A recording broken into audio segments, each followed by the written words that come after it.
ಏರ್ಕೊಂಡಲವಾಡ ವೆಂಕಟರಮಣ ಗೋವಿಂದ. ದಾಯಾದಿ ಮತ್ತರದಿಂದ ಕೌರವರಿಗೂ ಪಾಂಡವರಿಗೂ ಕುರುಕ್ಷೇತ್ರ ಯುದ್ಧ ಏರ್ಪಡುತ್ತದೆ. 18 ಅಕ್ಷೋಹಿಣಿ ಸೈನ್ಯವನ್ನು ಹೊತ್ತು ತಂದು ಹಿರಣ್ಯದ್ವತಿ ನದಿಯ ದಡದಲ್ಲಿ ಕುರುಕ್ಷೇತ್ರದಲ್ಲಿ 100 ಮೈಲಿ ಉದ್ದ ಕುರುಕ್ಷೇತ್ರ ಕಾನ್ಸ್ಟಿಟ್ಯೂನ್ಸಿನೇ ಇದೆ. 21 ಮೈಲಿ ಅಗಲ ಇರ್ತಕ್ಕಂಥ ಕುರುಕ್ಷೇತ್ರಕ್ಕೆ ತಂದು ನಿಲ್ಲಿಸ್ತಾನೆ ಪರಂಧಾಮ ಕೃಷ್ಣ. ಧನು ದಾರಿಯಾಗಿ ಬಿಲ್ಲು ಬಾಣ ಈಟಿ ಬರ್ಜಿ ಹಿಡಿಯುವುದಿಲ್ಲ ಅಂತೇಳಿ ಹಾನಿ ಮಾಡ್ತಾನೆ. ಆಯುಧವೇ ಹಿಡಿಯುವುದಿಲ್ಲ, ನಿರಾಯುಧನಾಗಿ ನಿಂತು ಪಾಂಡವರ ಪಕ್ಷಪಾತಿಯಾಗಿ ಯುದ್ಧವನ್ನು ಮಾಡ್ತಾನೆ ಅಂತ ಘೋಷಣೆ ಮಾಡ್ತಾನೆ ಪರಂಧಾಮ ಕೃಷ್ಣ. 54 ದೇಶದ ರಾಜರು ಸಹ ಕುರುಕ್ಷೇತ್ರಕ್ಕೆ ಬಂದಿದ್ದರಂತೆ ಸ್ವಯಂ ಪ್ರೇರಿತವಾಗಿ ಯುದ್ಧದಲ್ಲಿ ಭಾಗವಹಿಸೋದಕ್ಕೆ. ಕಾರಣ ಏನಪ್ಪಾ ಅಂತಂದ್ರೆ ಆ ಕುರುಕ್ಷೇತ್ರದಲ್ಲಿ ಸತ್ತವರು ಪುಣ್ಯ, ಕುರುಕ್ಷೇತ್ರದಲ್ಲಿ ಸತ್ತವರಿಗೆ ಪುಣ್ಯ ಅಂತೇಳಿ ತಾವಾಗಿ ತಾವೇ ಸ್ವಯಂ ಪ್ರೇರಿತವಾಗಿ ಬಂದು ಭಾಗವಹಿಸಿದಂತೆ. ನಮ್ಮ ದಕ್ಷಿಣ ಕರ್ನಾಟಕದಿಂದ, ದಕ್ಷಿಣ ಭಾಗದಿಂದ, ಈಗಿನ ಕರಾವಳಿ ಭಾಗ ಉಡುಪಿಯಿಂದ ನರೇಶ ಎಂಬತಕ್ಕಂಥ ಮಹಾರಾಜ ಪಾಲ್ಗೊಂಡಿದ್ದಂತೆ. ಸಣ್ಣ ಸೈನ್ಯ, ಬಹಳ ಚಿಕ್ಕದ ಸೈನ್ಯ. ಕೃಷ್ಣನ ಆಪ್ತ ಭಕ್ತ, ಸ್ವಾಮಿ ನನ್ನ ಹತ್ರ ಅಕ್ಷೋಹಿಣಿ ಸೈನ್ಯ ಎಲ್ಲ, ನಮ್ದಿರೋದೇ ಕಡಿಮೆ ಸೈನ್ಯ, ಬಂದಿದ್ದೀವಿ, ಏನು ಮಾಡೋದು ಅಂದಾಗ ಒಂದು ಕೆಲಸ ಮಾಡು ನೀನು, ಈ 18 ಅಕ್ಷೋಹಿಣಿ ಸೈನ್ಯಕ್ಕೆ ಊಟ ಮಾಡಿ ಬಡಿಸು ಅನ್ನಂತೆ ಕೃಷ್ಣ. ಅವತ್ತಿಂದ ಬಂದಿರೋದೇ ಉಡುಪಿ ಭವನ ಪ್ರಸಿದ್ಧ ಆಗಿರೋದು, ನೆನಪಿಟ್ಕೊಳ್ಳಿ. ಅನ್ನ ಮಾಡಿಕೊಡೋದು ದೇಶಗಳಲ್ಲೂ ಇದೆ ಉಡುಪಿ ಭವನ ಅನ್ನೋದು. ಬಹಳ ಸ್ವಚ್ಛವಾಗಿ ಸ್ವಚ್ಛಂದವಾಗಿ ನರೇಶ ಎಂಬತಕ್ಕಂಥ ಅಡಿಗೆ ಮಾಡಿ ಬಡಿಸ್ತಾನೆ ಕೃಷ್ಣ. ಯುದ್ಧ ಪ್ರಾರಂಭವಾಗುತ್ತೆ. ಯುದ್ಧದ ನೇಮ ಹೇಳುತ್ತಾನೆ ನೋಡಿ. ಅತಿರಥ ಮಹಾರಥ, ರತಿ, ಅತಿರಥ, ಮಹಾರಥ, ಮಹಾಮಹಾರಥ, 4 ಪಂಕ್ತಿಯವರು ಇರ್ತಾರೆ. ರತಿ ಒಂದು ದಿನಕ್ಕೆ 5,000 ಜನಗಳ ಮೇಲೆ ಯುದ್ಧ ಮಾಡಬಲ್ಲಂತೆ ರತಿ. ಮಹಾರಥಿ ಒಂದು ದಿನಕ್ಕೆ 80,000 ಜನರ ಮೇಲೆ ಯುದ್ಧ ಮಾಡಬಲ್ಲಂತೆ ಮಹಾರಥಿ. ರತಿ 5,000, ಅತಿರಥಿ 80,000, ಮಹಾರಥಿ ಒಂದು ದಿನಕ್ಕೆ 7 ಲಕ್ಷ ಜನರ ಮೇಲೆ ಯುದ್ಧ ಮಾಡಬಲ್ಲಂತೆ ಮಹಾರಥಿ. ಮಹಾರಥಿಕರಲ್ಲಿ ಸಹ ಒಂದು ದಿನಕ್ಕೆ 7 ಲಕ್ಷ ಯುದ್ಧ ಮಾಡೋದ್ರಲ್ಲಿ ನಿಪುಣನಾಗಿರ್ತಕ್ಕಂಥವ್ರು. ಅದೇ ನೋಡಿ ಮಹಾರಥಿ ಬರೀ 7 ಜನ, ಜಗತ್ತಿನಲ್ಲಿ 7 ಜನ ಅವರು. ಒಂದು ದಿನಕ್ಕೆ ಇವರು 7 ಲಕ್ಷ ಜನದ ಮೇಲೆ ಯುದ್ಧ ಮಾಡಿದ್ರೆ ಅವರು ಒಂದು ದಿನಕ್ಕೆ 1 ಕೋಟಿ ಜನದ ಮೇಲೆ ಯುದ್ಧ ಮಾಡಬಲ್ಲರಂತೆ. ಅದರಲ್ಲಿ ಮೂಲವಾಗಿ ಬ್ರಹ್ಮ ವಿಷ್ಣು ಮಹೇಶ್ವರರು 3, ದುರ್ಗಾ 4, ಗಣಪತಿ 5, ಸುಬ್ರಹ್ಮಣ್ಯ 6, ಆಂಜನೇಯ ಸ್ವಾಮಿ 7. ಇವರಿಷ್ಟು ಜನ 1 ಕೋಟಿ ಜನಗಳ ಮೇಲೆ ಯುದ್ಧ ಮಾಡಬಲ್ಲವರು. ಅಂತ ಅತಿರಥ, ಮಹಾರಥ, ಮಹಾರಥಿಗರೆಲ್ಲ ಪಾಲ್ಗೊಂಡಿದ್ದಾರೆ ಕುರುಕ್ಷೇತ್ರದಲ್ಲಿ. ಪಾಂಚಜನ್ಯ ಕೃಷ್ಣ ಯುದ್ಧವನ್ನ ಘೋಷಣೆ ಮಾಡಿದ್ದಾನೆ.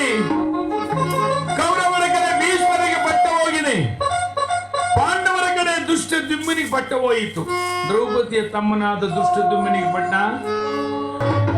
ಘೋರವಾದ ಯುದ್ಧ 1, 2, 3, 4, 5, 6, 7, 8, 9 ದಿನ ಸಾಗಿಬಿಡ್ತು. ಕೌರವರ ಕಡೆ ಅನೇಕ ಮಂದಿ ಸತ್ತರು, ಪಾಂಡವರ ಕಡೆ ಅನೇಕ ಮಂದಿ ಸತ್ತರು. ಆದರೆ ಯುದ್ಧ ನಿಶ್ಚಯವಾಗಿ ಯಾರಿಗೂ ಜಯವಾಗಲಿಲ್ಲ. ಕೌರವರು ಗೆಲ್ಲಲಿಲ್ಲ, ಪಾಂಡವರು ಸೋಲಲಿಲ್ಲ. 9ನೇ ದಿವಸ ಸಂಧ್ಯಾಕಾಲ 4 ಗಂಟೆಯಲ್ಲಿ ಯುದ್ಧ ವಿರಾಮ ಘೋಷಣೆ ಮಾಡ್ತಾನೆ ಕೃಷ್ಣ. ಸಾಮ್ರಾಟ ಚಕ್ರವರ್ತಿ ಆಗಿರ್ತಕ್ಕಂಥ ಸುಯೋಧನ, ದುರ್ಯೋಧನ ರಣಭೂಮಿಗೆ ಬರ್ತಾನೆ.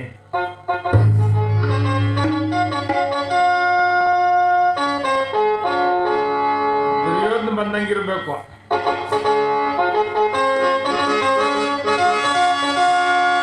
ರಣಭೂಮಿಗೆ ಬರ್ತಾನೆ ದುರ್ಯೋಧನ. ಯುದ್ಧ ವಿರಾಮವಾಗಿದೆ, ಎಲ್ಲರೂ ಹೋಗ್ತಾ ಇದ್ದಾರೆ. ಭೀಷ್ಮರ ಮುಂದೆ ಬಂದು ನಿಲ್ತಾನೆ ಸಾಮ್ರಾಟ ಚಕ್ರವರ್ತಿ ಸುಯೋಧನ. ಭೀಷ್ಮರನ್ನು ಕೇಳ್ತಾನೆ, ತಾತ ಕೇವಲ ಪಾಂಡವರನ್ನ ಕೊಲ್ಲೋದಕ್ಕೆ ನಿಮಗೆ 9 ದಿವಸ ಬೇಕೆ? ಪಾಂಡವರನ್ನ ಕೊಲ್ಲೋದಕ್ಕೆ 9 ದಿವಸ ಬೇಕೆ ತಾತ ನಿಮಗೆ? ವೀರಾದಿ ವೀರರು, ಗಂಗೆಯ ಮಕ್ಕಳು, ಗಂಗೆಯ ಮಗ ನೀವು. ಅಂತ ವೀರಾದಿ ವೀರನಾದ ನೀನು ದೇವವ್ರತ ಅಂತ ಹೆಸರು ಪಡೆದವನು ಕೇವಲ 5 ಜನ ಪಾಂಡವರನ್ನು ಕೊಲ್ಲೋದಕ್ಕೆ 9 ದಿವಸ ಬೇಕೆ ತಾತ ಅಂತ ನಕ್ಕರಂತೆ. ಆಗ ಭೀಷ್ಮರು ಹೇಳ್ತಾರೆ, ದುರ್ಯೋಧನ, ಪಾಂಡವರೇನು ಸಾಮಾನ್ಯರೇನು? ಏ ದುರ್ಯೋಧನ, ಯಮಧರ್ಮನೇ ಧರ್ಮರಾಯ, ನೆನಪಿಟ್ಕೋ. ದೇವತೆಗಳಲ್ಲಿ ಒಬ್ಬನಾಗಿರ್ತಕ್ಕಂಥ ಯಮಧರ್ಮನೇ ಧರ್ಮರಾಯ. ಉಚ್ಚ ವಾಯುದೇವನೇ ಭೀಮಸೇನ, ವಾಯುದೇವನೇ ಭೀಮಸೇನ. ಇನ್ನು ಮಧ್ಯಮ ಪಾಂಡವ ದೇವೇಂದ್ರನೇ ಅರ್ಜುನ.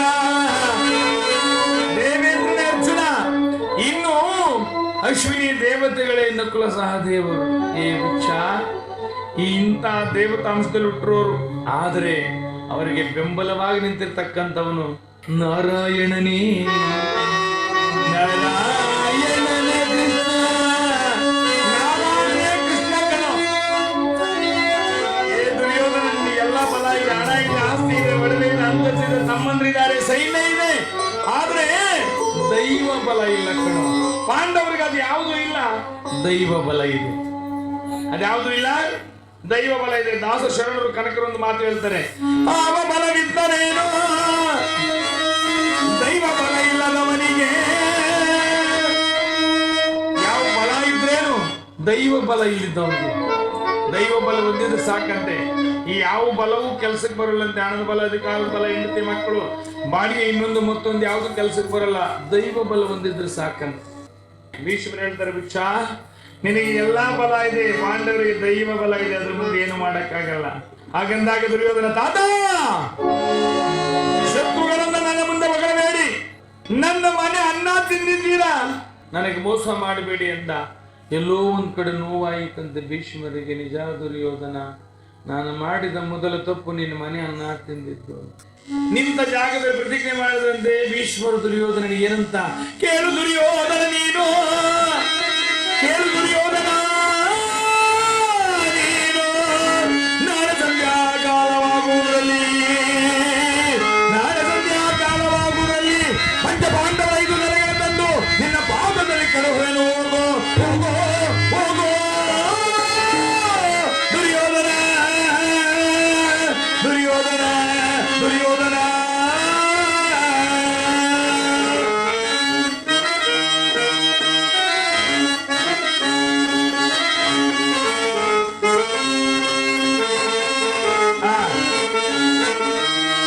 ಹೇ ದುರ್ಯೋಧನ, ನಾನೇ ಒತ್ತು ಮುಳುಗೋದೊಳಗಾಗಿ ಪಾಂಡವರ 5 ತಲೆಗಳ ತೆಗೆದು ಪಾದಲಿಟ್ಟು ಬಿಡ್ತೀನಿ. ಹೋಗು. ಇಡೀ ರಣಭೂಮಿಯೇ ಗಡ ಗಡ ಗಡ ನಡೆಗೆ ಹೋಯಿತು. ಸಂಧ್ಯಾಕಾಲ ಯುದ್ಧವನ್ನು ಮುಗಿಸಿಕೊಂಡು ಧರ್ಮರಾಯ ಬಿಡಾರದ ಕಡೆ ಹೊರಟಿದ್ದ. ಭೀಷ್ಮರಾಡಿದ ಮಾತು ಧರ್ಮರಾಜರ ಕಿವಿಗೆ ಬಿತ್ತು.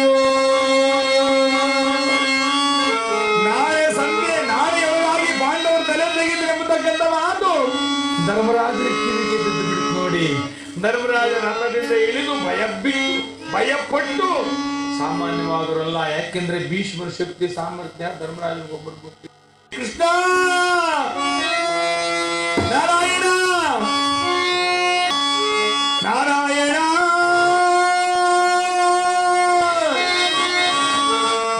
ಓಡಿ ಬಂದ ಧರ್ಮರಾಜ ಕೃಷ್ಣನ ಹತ್ರ. ಏಕಪ್ಪ, ಏಕೆಯ ಗಾಬರಿಯಿಂದ ಬರ್ತಾ ಇದೆ ಧರ್ಮರಾಜ, ಏನು ವಿಚಾರ?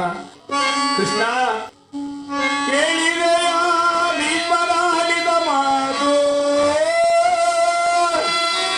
ಸ್ವಾಮಿ, ಕೇಳಿದೆಯ ಭೀಷ್ಮರಾಡಿದ ಮಾತು? ಏನಂತೆ? ನಾಳೆ ಸಂಧ್ಯಾ ಕಾಲವಾಗುವುದೊಳಗಾಗಿ ಪಾಂಡವರ 5 ತಲೆಗಳನ್ನು ತೆಗೆದು ದುರ್ಯೋಧನ ಪಾದದಲ್ಲಿ ಇಟ್ಟು ಬಿಡ್ತಾರಂತೆ ಅಂದ. ಆಗ ಕೃಷ್ಣ ನಕ್ಕನಂತೆ, ಹುಚ್ಚ, ಹೇ ಹುಚ್ಚ, ಕೊಲ್ಲೋದು ಕಾತನ ಯಾರು, ಸಾಯೋದಕ್ಕೆ ನೀನ್ ಯಾರು? ಚಿಂತಿಸಬೇಡ, ನಾನಿದ್ದೇನೆ. ಹಾಗಲ್ಲ ಕೃಷ್ಣ, ಹಾಗಲ್ಲ. ಬಾಲ್ಯದಿಂದಲೂ ನಾವು ಭೀಷ್ಮ ಶಕ್ತಿಯನ್ನು ನೋಡಿ ಬೆಳೆದವರು ನಾವು. ಕೃಷ್ಣ, ದಯಮಾಡಿ ಯುದ್ಧ ನಿಲ್ಲಿಸಿಬಿಡು. ಭೀಷ್ಮರು ಸಾಮಾನ್ಯರಲ್ಲ. ಬಾಲ್ಯದಿಂದ ಅವರ ಪ್ರತಿಜ್ಞೆ ನೋಡ್ತಾ ಬೆಳೆದಿದ್ದೇವೆ. 18 ದಿವಸದ ಯುದ್ಧ ಹಿಂದಿಗೆ ನಿಂತು ಬಿಟ್ರು ಚಿಂತೆ ಇಲ್ಲ. 9 ದಿವಸಕ್ಕೆ ಕೃಷ್ಣ, ರಾಜ್ಯವಿಲ್ಲದಿದ್ರು ಚಿಂತೆ ಇಲ್ಲ, ಭಿಕ್ಷಾಟನೆ ಮಾಡ್ಕೊಂಡು ಜೀವನ ಮಾಡ್ತೀವಿ. ಭೀಷ್ಮರು ಆಡಿದ್ದಾರೆ, ಅವ್ರ ಮಾತು ನೆರವೇರಿಸದೆ ಬಿಡಲ್ಲ. ನಾಳೆ ಪಾಂಡವರ ತಲೆ ತೆಗೆಯುವುದು ಶತಸಿದ್ಧ. ದಯಮಾಡಿ ಯುದ್ಧವನ್ನು ನಿಲ್ಲಿಸುವಂತ ಕರ ಮುಗಿದು ಬೇಡಿದಂತೆ ಧರ್ಮರಾಯ. ಹುಚ್ಚ, ನೀನ್ ಯಾಕೆ ಚಿಂತಿಸ್ತೀಯ? ನಾನಿದ್ದೇನೆ, ನಡೆ. ಧೈರ್ಯವಾಗಿ ನೀವೆಲ್ಲರೂ ಬಿಡಾರಕ್ಕೆ ನಡೀರಿ, ಉಂಡು ಮಲಗಿರಿ ಅಂತೇಳಿ ಧೈರ್ಯ ತುಂಬಿ ಪಾಂಡವರನ್ನ ಕೃಷ್ಣ ಧರ್ಮರಾಜರ ಸಮೇತವಾಗಿ ಬಿಡಾರಕ್ಕೆ ಕಳಿಸಿದ. ಎಲ್ಲರೂ ಅವರವರ ಬಿಡಾರಕ್ಕೆ ಬಂದರು. ಪಾಂಡವರೆಲ್ಲರೂ ಉಂಡರು, ಮಲಗಿದರು. ಕೃಷ್ಣ ತಾನು ಮಲಗಲಿಲ್ಲ. ಇಡೀ ಕುರುಕ್ಷೇತ್ರ ಅಶ್ವಿನಿ ಸೈನ್ಯವೇ ರಾಜಾದಿರಾಜರು ಉಂಡು ಎಲ್ಲ ಬಿಡಾರದಲ್ಲಿ ಮಲಗಿದ್ದಾರೆ. ನಾರಾಯಣ ತಾನು ಮಲಗಲಿಲ್ಲ. ರಾತ್ರಿ ವೇಳೆ 11 ಗಂಟೆಯಲ್ಲಿ ದ್ರೌಪದಿಯನ್ನ ಕರ್ಕೊಂಡು ರಣಭೂಮಿಗೆ ಬಂದನಂತೆ. ರಣಭೂಮಿಗೆ ಬಂದ. ನಾನು ಯಾಕಂದ್ರೆ ನನ್ನ ಕರ್ಕೊಂಡು ಹೋಗ್ತಾ ಇದ್ದೆ ರಣಭೂಮಿಗೆ. ಅಮ್ಮ, ಏಕೆ ಏನು ಕೇಳುವ ಸಮಯ ಇದಲ್ಲ ಬಾ ಅಂತೇಳಿ ಕರ್ಕೊಂಡು ಬಂದು ಗರುಡ ರಥದ ಕೆಳಗೆ ಕೇಳಿಸಿ ನೋಡಮ್ಮ ಅದು ಭೀಷ್ಮರಿದ್ದಾರೆ ಇನ್ನು ಮಲಗಲಿಲ್ಲ, ಹೋದವಳೆ ಪಾದ ಹಿಡ್ಕೊಂಡ್ಬಿಡು, ಅವ್ರು ಏನು ಹೇಳ್ತವ್ರು ನಾನು ಆಮೇಲೆ ಬರ್ತೀನಿ ಅಂದೆ ಅಂತೇಳಿ ನಡೆ ಮುಂದಕ್ಕೆ ಅಂದ. ಒಂದು 10 ಹೆಜ್ಜೆ ಮುಂದಕ್ಕೆ ಹೋದಾಗ ಅಮ್ಮ ನಿನ್ನ ಪಾದರಕ್ಷೆ ಅಲ್ಲೇ ಬಿಟ್ಬಿಟ್ಟು ಶಬ್ದ ಬರ್ತದೆ ಅಂದ್ರು. ದ್ರೌಪದಿಯ ಪಾದರಕ್ಷೆ ಅಲ್ಲೇ ಬಿಟ್ಟು ತಲೆ ಮೇಲೆ ಸೆರಗ ಹಾಕೊಂಡು ಭೀಷ್ಮ ಬಿಡಾರದ ಕಡೆ ಹೆಜ್ಜೆ ಹಾಕಿದಳು ದ್ರೌಪದಿ. ಭೀಷ್ಮರು ದೀರ್ಘವಾಗಿ ಬಿಡಾರದಲ್ಲಿ 2 ಪಂಜಿನ ಬೆಳಕಿನ ಮಧ್ಯೆ ಹಿಂಬದಿಯಲ್ಲಿ ಕೈಯನ್ನು ಕಟ್ಟಿಕೊಂಡು ಆ ಕಡೆಯಿಂದ ಓಡಾಡ್ತಾ ಈ ಕಡೆಯಿಂದ ಓಡಾಡ್ತಾ ಚಿಂತಾಕ್ರಾಂತರಾಗಿದ್ದಾರೆ. ಏನಂತ, ನಾನು ಪ್ರತಿಜ್ಞೆ ಮಾಡಿದ್ದೇನೆ, ಯಾವ ರೀತಿ ಪಾಂಡವರನ್ನು ಕೊಲ್ಲಲಿ ಮಾತು ಕೊಟ್ಟಿದ್ದೇನೆ, ಪಾಂಡವರನ್ನ ಕೊಲ್ಲುವ ಬಗೆ ಹೇಗೆ ಅಂತ ಚಿಂತಿಸ್ತಾ ಇದ್ದಾನೆ. ಬಂದಂತ ದ್ರೌಪದಿ ಹಿಂದೆ ಮುಂದೆ ನೋಡಲಿಲ್ಲ, ತಲೆ ಮೇಲೆ ಸೆರಗು. ಬಂದವಳೆ ಬಿಡಾರಕ್ಕೆ ಬಂದು ಭೀಷ್ಮರು ಪಾದ ಹಿಡ್ಕೊಂಡ್ಬಿಟ್ಲು. ಮೇಲಕ್ಕೆ ನೋಡ್ಲೇ ಇಲ್ಲ, ಪಾದ ಬಿಡ್ಲಿಲ್ಲ. ಭೀಷ್ಮರು ನೋಡಿದ್ರು, ಅಮ್ಮ ಯಾರು ತಾಯಿ ನೀನು, ಮೇಲೇಳು ಮಗನೇ, ಅಮ್ಮ ಯಾರಮ್ಮ ನೀನು, ಮೇಲ್ ಕೇಳು. ಪಾದ ಬಿಡಲಿಲ್ಲ, ಮೇಲ್ ನೋಡ್ಲಿಲ್ಲ. ಭೀಷ್ಮರು ಜ್ಞಾನ ಯೋಚನೆ, ಯಾರಿರ್ಬೋದು ಈ ಕುರುಕ್ಷೇತ್ರದಲ್ಲಿ ರಾಜನ ಹೆಂಡ್ತಿನೋ ಮಂತ್ರಿ ಹೆಂಡ್ತಿನೋ ಸೇನಾಧಿಪತಿಯೋ ಸೈನಿಕನ ಹೆಂಡ್ತಿನೋ ಪ್ರಾಣ ಭಿಕ್ಷೆ ಬಿಟ್ಕೊಂಡು ಬಂದಿರ್ಬೇಕು ನನ್ನನ್ನು. ನೋಡಿ ಇನ್ನು ಮುಂದೆ ನೋಡ್ಲಿಲ್ಲ. ಭೀಷ್ಮರು ಏನ್ ಮಾಡಿದ್ರು, ದ್ರೌಪದಿ ಅಂತ ಅರಿವಾಗ್ಲಿಲ್ಲ. 2 ಕೈಯನ್ನು ಮುಂದಕ್ಕೆ ಚಾಚಿ ಭೀಷ್ಮರು ಏನ್ ಹೇಳಿದ್ರೆ, ಅಮ್ಮ ದೀರ್ಘ ಸುಮಂಗಲಿ ಭವ,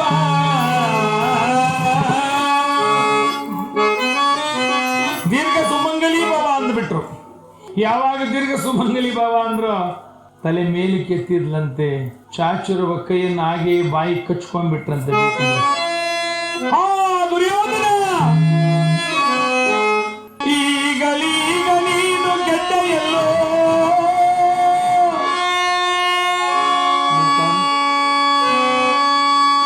ದುರ್ಯೋಧನ ಈಗಲೀಗ ನೀನು ಕೆಟ್ಟೆಯಲ್ಲೋ. ದೀರ್ಘ ಸುಮಂಗಲಿ ಅಂತ ಆಶೀರ್ವಾದ ಮಾಡಿದ್ರು. ದ್ರೌಪದಿಯನ್ನು ಮುಂದೆ ಕಳಿಸಿದ್ನಲ್ಲ ಪರಂಧಾಮ ಕೃಷ್ಣ, ನೋಡಿ ಎಂತ, ಅದಕ್ಕೆ ಕೃಷ್ಣ ಅನಾಥರಕ್ಷಕ ಅಂತ ಹೇಳೋದು.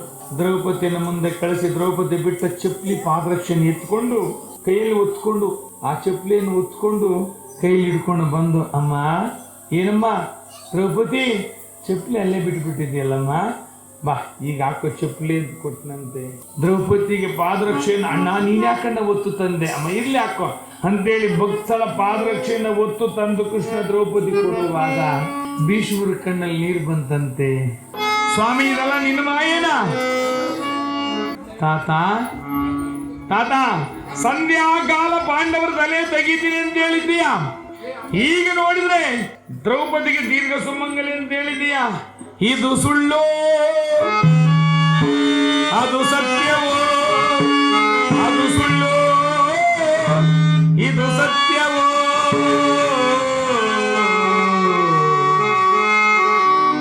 ಕೃಷ್ಣ ತಾತ, ಪಾಂಡವರು ಸತ್ರೆ ದ್ರೌಪದಿ ಸುಮಂಗಲಿ ಹೆಂಗಿರ್ತಾಳೆ?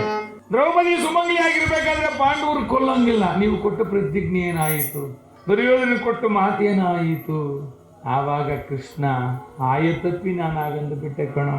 ಅವರ ದುರ್ಯೋಧನ ಮನೆ ಅನ್ನದ ಋಣ ನನ್ನ ಮೇಲೆ ಭಾರವಾಗಿತ್ತು, ಹಾಗಾಗಿ ನಾನು ಪಾಂಡವರ ತಲೆ ತೆಗಿತೀನಿ ಅಂತೇಳಿ ಸತ್ಯ. ಕೃಷ್ಣ ಈ ಉದರ ಸಂಕಟದಲ್ಲಿ ನೀನೇ ನನ್ನನ್ನು ಪಾರು ಮಾಡಬೇಕು, ಉದರ ಸಂಕಟದಲ್ಲಿ ನೀನೇ ನನ್ನ ಪಾರು ಮಾಡಬೇಕಂದ್ರೆ ಕೃಷ್ಣ ಹೇಳ್ತಾನಂತಪ್ಪ, ನಾನೇ ಕಷ್ಟಕ್ಕೆ ಸಿಕ್ಕಾಕೊಂಡಿದ್ದೇನೆ, ನಾನೇ ಕಷ್ಟದಲ್ಲಿದ್ದೇನೆ, ಪಾಂಡವರ ಜೊತೆ ನಾನು ಚಾಲಕನಾಗಿ ರಥ ಓಡಿಸ್ತಾ ಇದ್ದೇನೆ. ಕೃಷ್ಣ ಏನಾದರೂ ಮಾಡು, ನಮ್ಮನ್ನು ಉದ್ಧಾರ ಮಾಡು, ಈ ಸಂಧಿಯಿಂದ ನೀನೇ ಪಾರು ಮಾಡು.